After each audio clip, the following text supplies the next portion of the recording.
Kanna's rework just happened, and her whole kit is now entirely focused on her entourage of spirit summons to fight for her.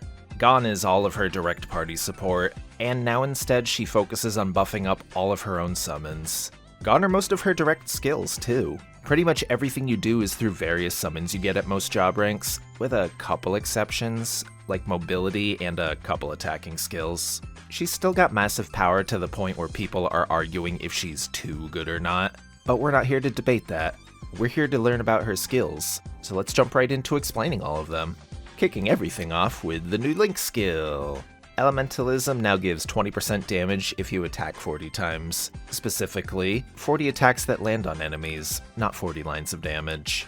No cooldown, it lasts 12 seconds each time you proc it, and it's a great link to consider across most characters for bossing. It's also extremely worth mentioning summon attacks count towards this total count.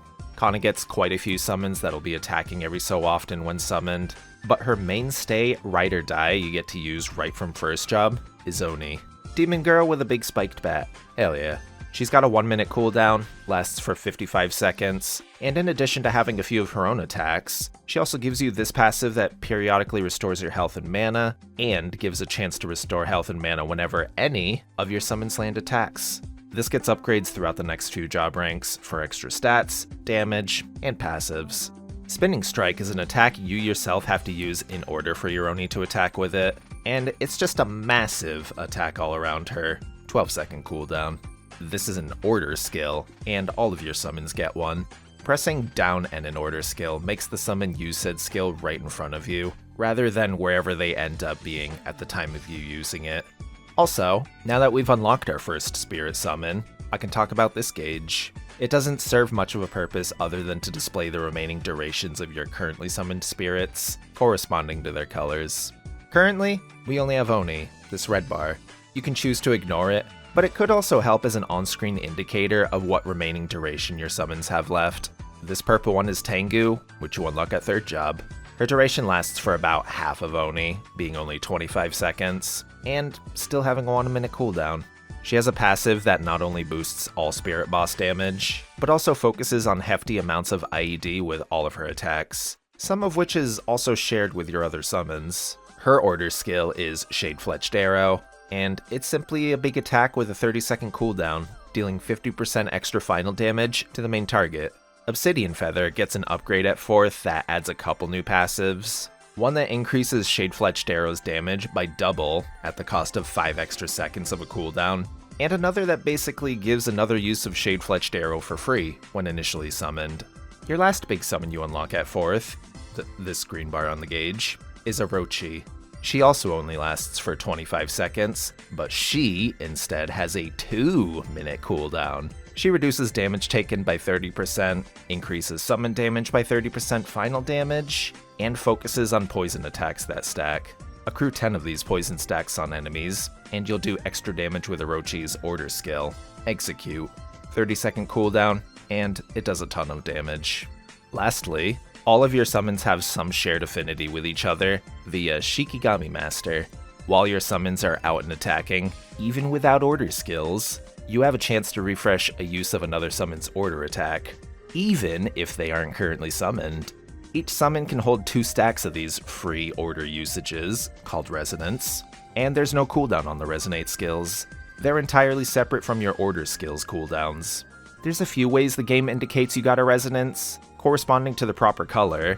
The gauge flashes, the order icons flash, the whole border of your screen flashes if you don't right-click disable that through your summons. And lastly, you also get a whole buff indicating how many Resonance stacks are on said summon.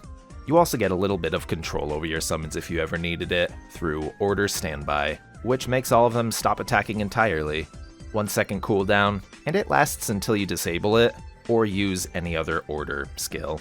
Commune I'll only mention specifically because it lets you talk to any of your girlies, including Haku, who doesn't get to be one of your main attacking summons. However, she does still help your summons. Call of Unity gives damage and crit rate for every summon you currently have out when you cast it.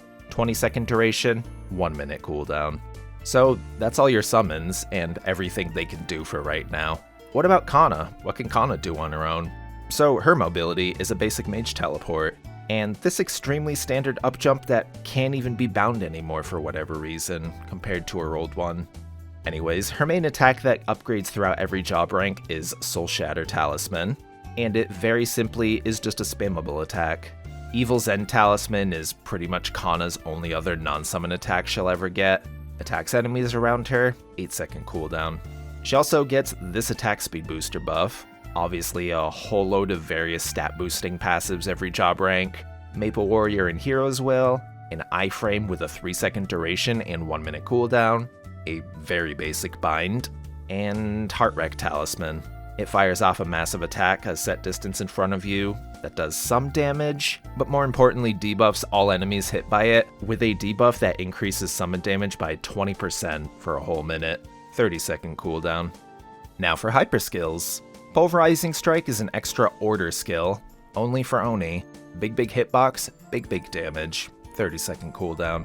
Akatsuki Blessing is the Sengoku equivalent of Epic Adventure, giving you and all other Hayatos or Kannas in your party 10% damage for a minute, 2-minute cooldown. True Name Revelation boosts all of your summons by calling them by their true name. Rakuya gets stronger attacks and 100% chance to restore health and mana with every summon attack. Hanukkah gives additional IED and boss tier summons, and an extra Reign of Darkness stack, the passive that lets you use Shade-Fletched Arrow an extra time for free. And Yuina further reduces your damage taken, gets way better poisons, can defend against debilitating status conditions, and gives extra final damage to your other summons. 30-second duration, 2-minute cooldown.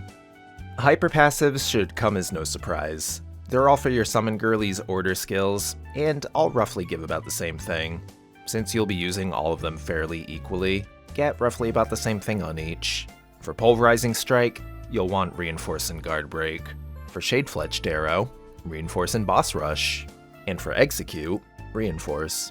Each one gets extra crit rate, and you do not ever need nor want to consider any of those, as capping crit rate nowadays is easy for everybody.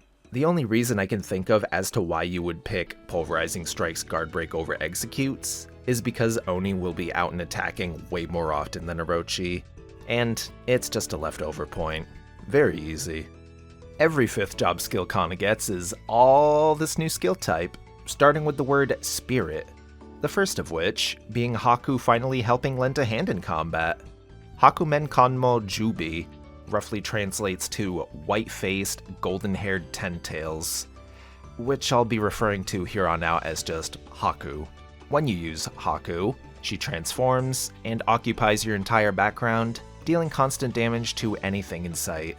In addition, while she's active, all your summons durations pause until she goes away, which happens after 15 seconds, ending off her appearance with one final screen-wide attack that also iframes you. It doesn't say that anywhere in the description. 2-minute cooldown, and you can press Haku again if you wanted to end her onslaught early for whatever reason. Unleash the Radiant Flame boosts Oni's damage dealt and reducing her order skills cooldowns. 30-second duration, 2-minute cooldown. Unleash Blackwing Destruction is a Tengu attack that just shoots loads of damage at enemies. 2-minute cooldown as well. Similarly, Unleash Soul-Searing Venom is also another bursty attack, focusing more so on adding 10 Orochi poison stacks onto enemies, alongside a bunch more damage, 2-minute cooldown. Shared Sengoku skills are both just buffs.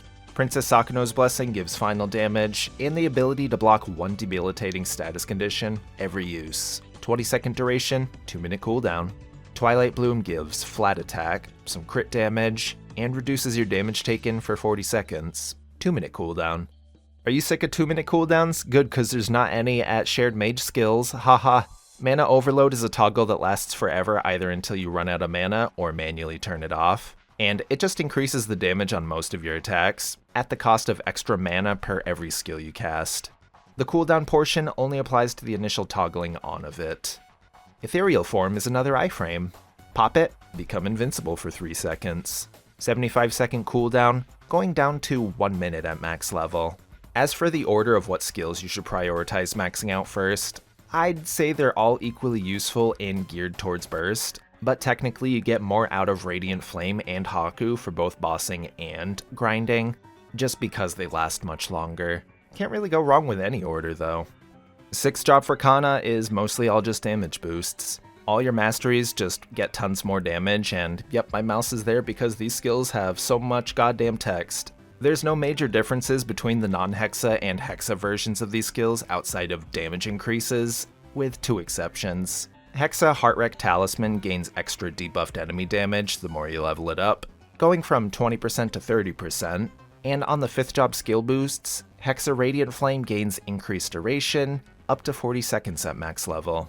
Kanna's origin skill, Advent of Crimson, is a pretty basic one. You're invincible while the animation plays out, it deals tons of damage, the boss is bound for 10 seconds on the global origin bind timer, and it has a 6-minute cooldown. It looks pretty sick though. Good job, Oni. Kanna's Ascent, Final Rest, is pretty bare bones too. Just dealing damage, invincible while the animation plays, and you get 3 per boss fight. Otherwise, outside of bosses, it's got a 4-minute cooldown. Kanna may have a lot of skills with lots of text, but playing them well isn't tough at all. Here's how you make them easy. Keeping Oni out pretty much all the time is not only recommended, but extremely easy to pull off, given her duration lasts almost as long as her cooldown. She's got the most order skills of any of your summons, and has massive attacks, so keep her out and summoned. No matter which of your summons are currently out, make sure to keep an eye out for those resonances. To track them easier, you could toss resonance on your buff favorites through settings, or watch your gauge and/or icons in your quick slots, waiting for them to finish. Whether you're in a party or even just bossing by yourself, please don't forget about standby to make your summon stop attacking. Don't accidentally blow up your boss loot room. Make sure your summons stand down while you and/or everyone else swaps their gear. For grinding, try to find slightly more compact maps, because yeah, while you do have a bunch of summons, they all sadly stick around you and can't stay in their own location. Luckily, you do still have Urda Fountain, and Soul Janus Dawn and Dusk at 6th job for summons to place around a map, in addition to all of Oni's attacks just having ginormous hitboxes. So your clear will still be fine as you attack around with Talisman and Oni out and summoned. Toss in your other summons for some variety if you felt like it too. But yeah, Kanna's a bit more active of a grinder nowadays.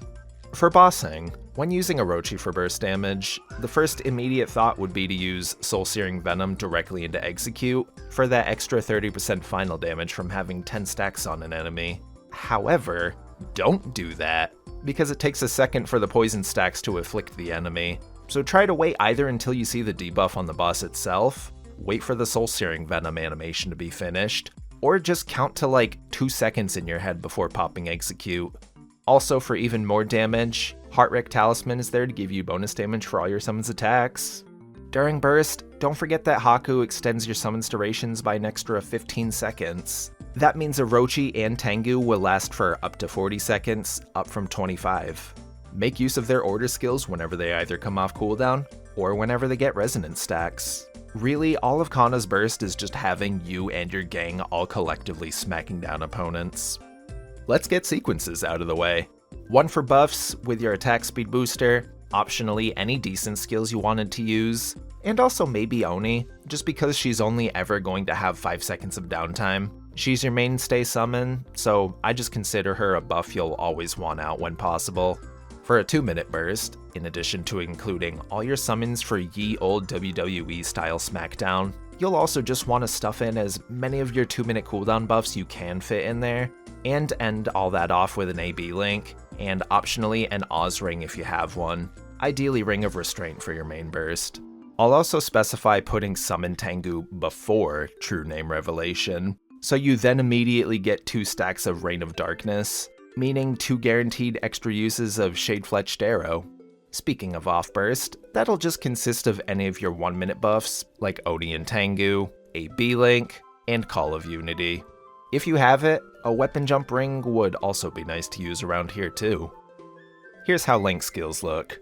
A grinding setup will be something like this, focusing on XP boosting things, like Evan, Mercedes, and Aran, Lara if you wanted more normal enemy damage, and then everything else can be whatever else you have that deals damage to some degree. Some layout like this is good. Bossing, as per usual first and foremost, you want AB Link.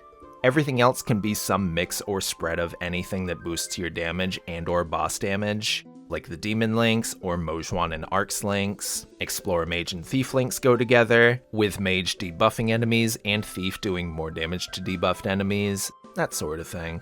And lastly, both Ren and Resistance links are great for reduced damage taken and invincibility with every time you revive in a boss fight, respectively. This is my layout, but this landscape is ever so changing, so try whatever works best for you. According to the Kanna Discord, there's only one option for inner ability. How true this is or how that'll remain is up for debate, but here's what they say. Passives +1 first line, and abnormal status damage and boss damage for the second and third lines. Honestly, flat magic attack and or buff duration just for a longer AB link are always good settles too, even if not on the same level as what they suggest. Not everyone is going to get perfect inner abilities, but passives +1 feels correct due to just how much it boosts. So yeah, there's the bossing preset. However, they never mentioned a grinding preset. For that, the gold standard of drop, meso, and normal monster damage.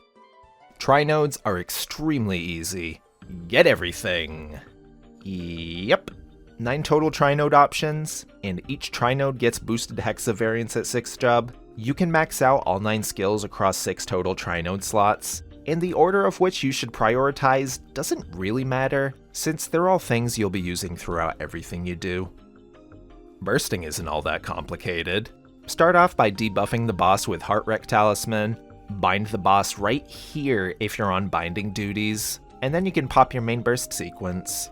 Afterwards, cast Soul Searing Venom to get 10 stacks of poison, use Blackwing Destruction while waiting for all 10 stacks to appear, and then click Execute, followed by all your other order skills.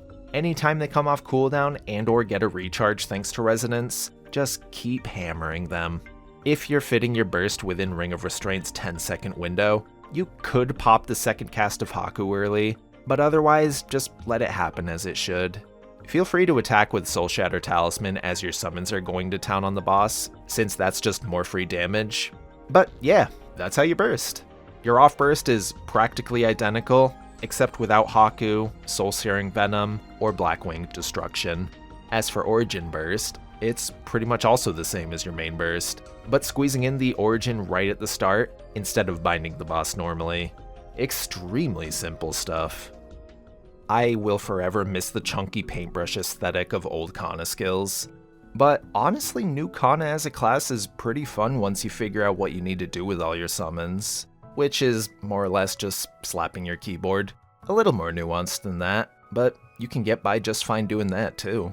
Thanks to the Kanna Discord for both having extremely clear, detailed info for this class over the years, both pre-rework and post, and also being arguably the most hilariously unhinged class Discord I've ever been in. Seriously, y'all keep being you.